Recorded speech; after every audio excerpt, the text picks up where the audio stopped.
By a brief way of introduction, Wildlife Protection Solutions is a nonprofit based here in the States, but with various projects throughout sub-Saharan Africa and Southeast Asia.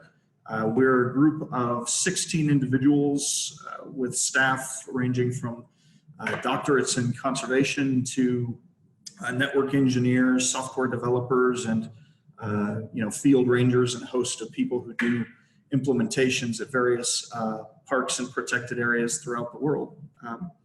For the past several years, we've really focused on deploying camera-based technology out into the field and learning kind of the hows and whys of especially getting connected cameras to work in difficult environments. So getting a lot of this technology out there, and then especially figuring out how to harden it against people like, animals like baboons and ants and all of the things that you typically run into with regard to challenges related to getting technology out in the field. But in that process, we've developed a few powerful tools, one of which is a system whereby we actively engage with local partners. First, by visiting various sites and understanding the specific needs that groups have with regard to technology, and potentially what the risks are, how technology might be a force multiplier for local organizations and that sort of thing.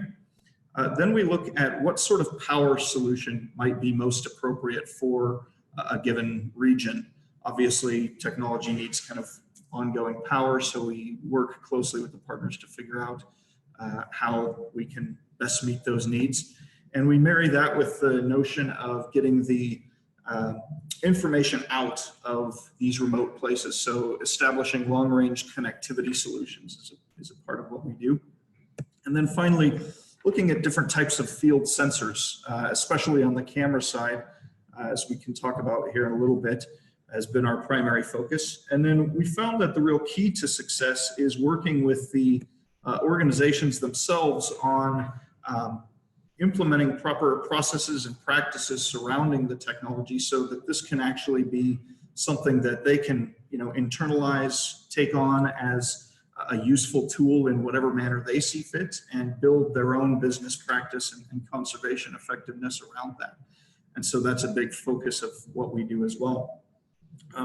This whole experience has kind of led us to develop a web platform that will allow us to work with pretty much any type of image sensor out there, whether it's from a non-connected camera to some kind of a connected trap camera to real-time video, or even legacy analog systems. We've been able to figure out how to integrate and work with those. And we realized that the industry kind of needed a standardized or an easy way to work with this. So that's where that web platform comes in. But suffice it to say, we bring this information in through either traditional cellular networks, establishment of private repeater networks, or long-range Wi-Fi point-to-point, point-to-multipoint systems. And once we get the data in, we can pull that through into a series of threat assessment or other types of AI routines, such that if you're looking for something like vehicles or intruders, we can identify those.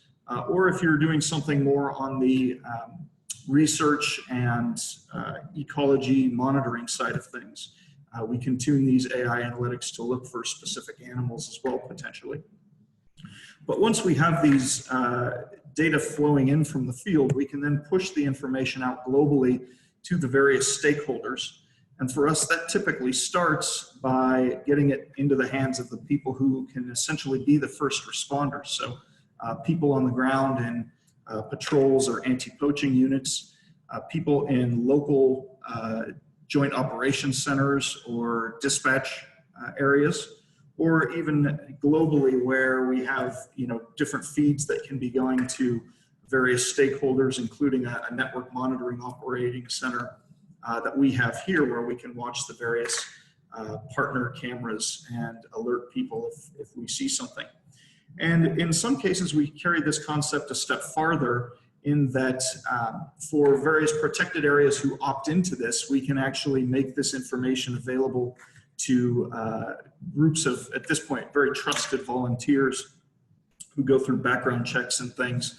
And that allows us to sort of leverage what we consider this new forming area that I refer to as citizen security. And this also lets us take advantage of time shifting because you know, the middle of the daytime in one part of the world is the middle of the night in the other. And if we have people all around the world watching this, you know, we get good coverage even for places that can't afford 24-hour manning of a joint operations center and that sort of thing. So that's another exciting aspect. To give a few examples of how the system can make a difference on the ground, I'd like to walk through a couple of different scenarios. In one particular instance, we found this individual intruding into a protected area about 6 in the morning one time. And we made note of that and in fact got a hold of the local warden there to say, is this person you know, an intruder or is this an expected patrol? It was found that he was an intruder, but the site was too remote to generate an immediate response at that time. So we noticed the next day the same individual coming in, this time with a friend, clearly doing some tracking for some poaching. And again, 6 o'clock the third day, same individual, you know. So by this time, we'd use these connected cameras and the digital platform to establish very rapidly kind of a forming pattern of life. And we were coordinating with the warden throughout these sightings. And basically, they came up with the concept of, hey, let's go ahead and now that we know what this intrusion's patterns are, let's go ahead and set up a lie-in-wait situation. So they did that, and the next day at 6 in the morning when the teams intruded, there was essentially a ranger response there waiting for them, and the chase went down right in front of the cameras. They were able to apprehend these individuals and you know, make the appropriate arrests. So that's a good example of getting that pattern of life information very rapidly so that you can respond in an adaptive sort of manner.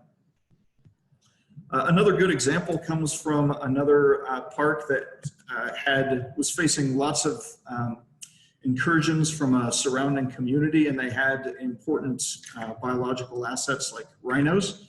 In this case, we did an assessment of their various topology and potential intrusion points and found that there were several sort of choke points that were likely paths of travel for poachers. And we wired those up. In this case, one was a bridge with this technology. And sure enough, within about 2 weeks, we found imagery coming through first of a couple of spotters, followed very quickly by a guy with a high-powered rifle and a silencer. So he was absolutely out for hunting at least the 3 rhinos that were known to be immediately in this area. Now, because this all happened about 2 in the morning in Central Africa time, the photos were initially missed by our local partners, but someone looking at our web platform here in the US was actually the ones to see that.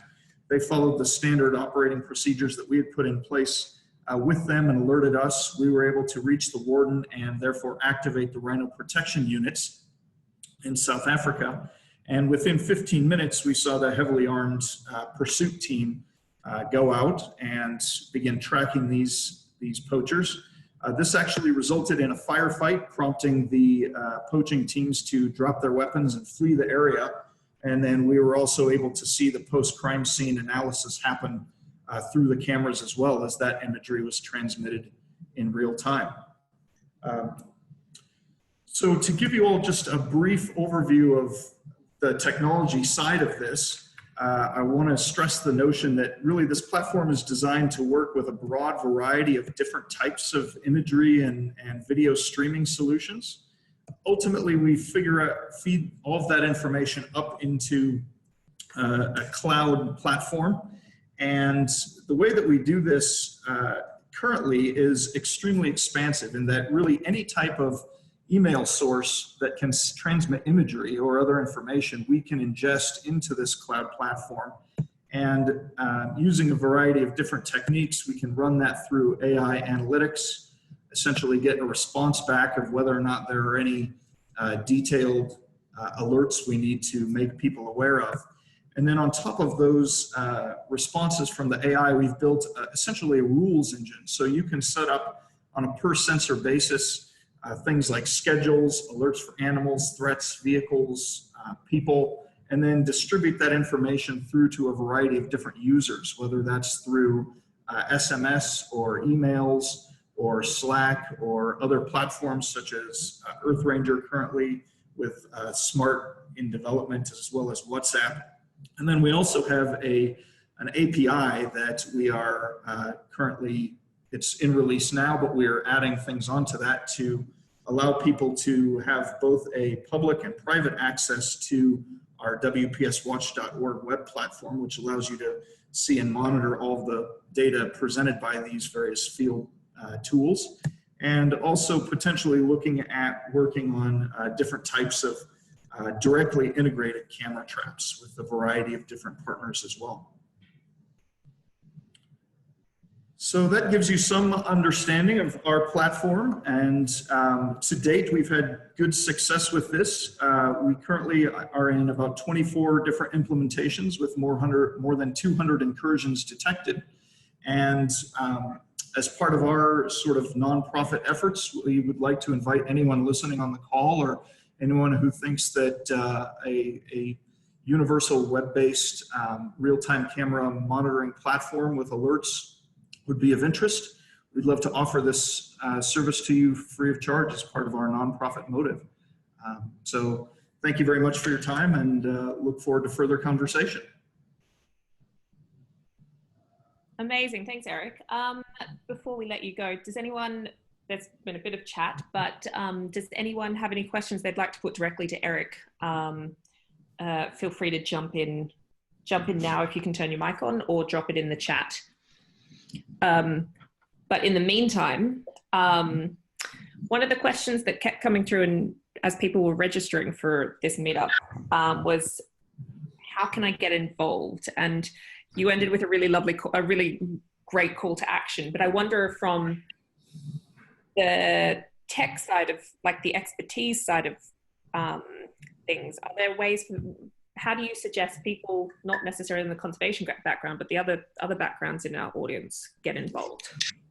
Yeah, we have a potential variety of different ways. We've worked with various developers remotely. Obviously, we're using common practices like GitHub and that sort of thing. So if people are interested in working on different types of integrations with us, there's potential for that. One certainly neat way that we get a lot of positive feedback on is that citizen security aspect. If you want to become one of our trusted volunteers and actually look in on some of the parks and help us alert people, certainly willing to explore those options. And also for people who potentially want to get out into the field and work on deployments, we've had opportunities for volunteers to join us and actually installing cameras and field equipment in the past as well. Macy, do you have a microphone?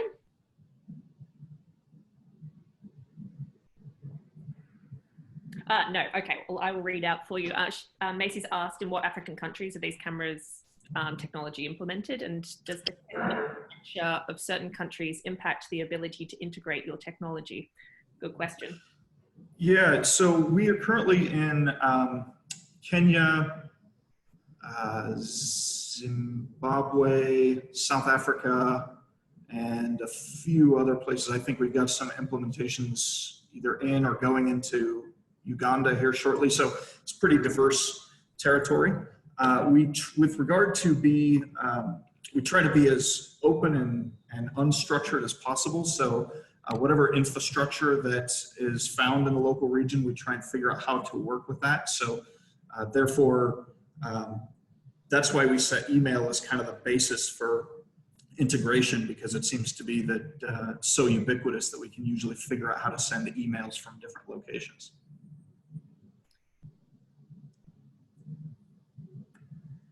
Kyla, do you want to jump in now? Hi, Eric. This is Kyler Abernathy at National Geographic. Hello. So just had typed it in, but Stephanie suggested I just leap in. You touched on this a bit, that you are working with a variety of different camera types for the image capture. You have particular, I would think maybe you have a sort of stable of one models and types you prefer, or do you find you're pretty well able to work with anything, any type of camera that's sort of available, or?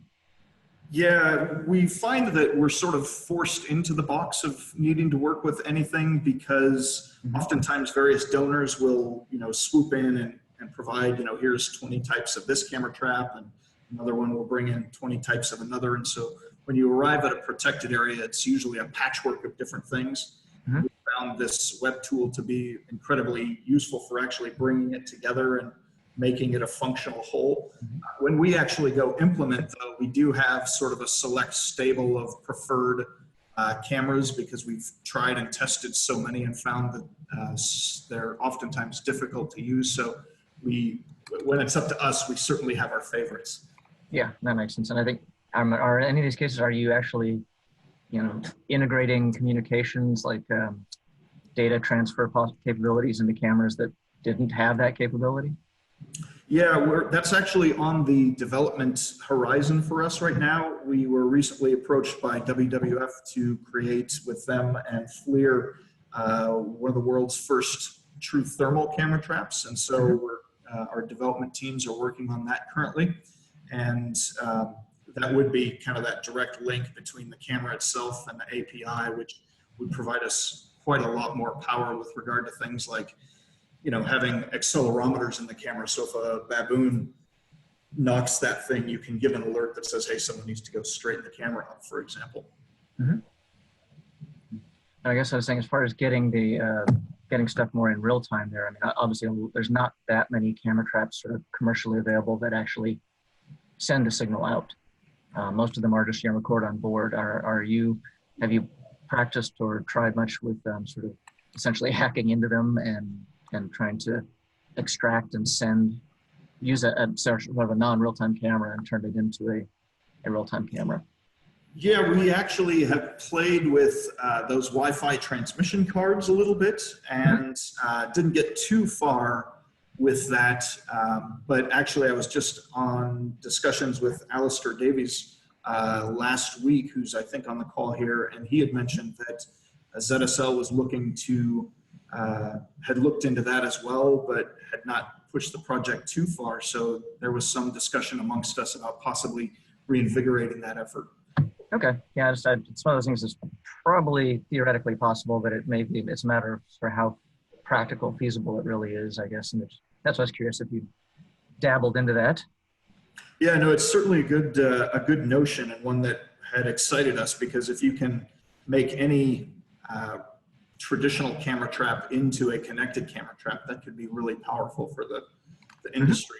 Yep, great, thank you.